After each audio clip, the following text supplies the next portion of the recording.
যখন বেশি দুঃখ হবে অন্তরে, অন্তর বেশি ব্যথিত হবে, অন্তরে প্রচুর পরিমাণ কষ্ট হবে, কোন প্রকার চিন্তা করা ছাড়া, কারোর সাথে আলাপ আলোচনা করা ছাড়া যাই নামাজটা বিছান, রবের দরবারে সিজদায় চলে যান। সুবহানাল্লাহ।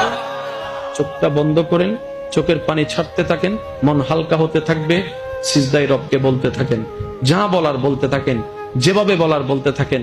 মনে রাখবেন, আপনার সেই মনের বেতার ভাষা হতে পারে আপনার রক্ত বুঝবে না, আপনার ভালোবাসার মানুষ বুঝবে না, আপনার প্রিয় মানুষ বুঝবে না, কিন্তু আপনি যেভাবেই বলেন না কেন, আপনার প্রত্যেকটা শব্দ আপনার রব্বুল আলামিন বুঝবেই বুঝবে। সুবহানাল্লাহ।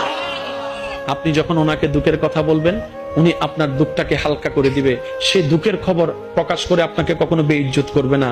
আর আপনি যখন সুখের খবর পেয়ে রবের দরবারে সিজদায় চলে যাবেন, তখন আল্লাহ তাআলা খুশি হয়ে আপনার সুখটাকে আরো বাড়ায় দিবে। লা ইন শাকারতুম লা আযীদান্নাকুম আয়াতের উপর আমল হয়ে যাবে। আপনি শুকরিয়া করতে থাকবেন, সুখটাকে বাড়তে থাকবেন, সুখের কথা বলতে থাকবেন। রব্বুল আলামিন দেখে দেখে আপনার সুখও বাড়ায় দিবে, শান্তিও বাড়ায় দিবে। বলেন না সুবহানাল্লাহ।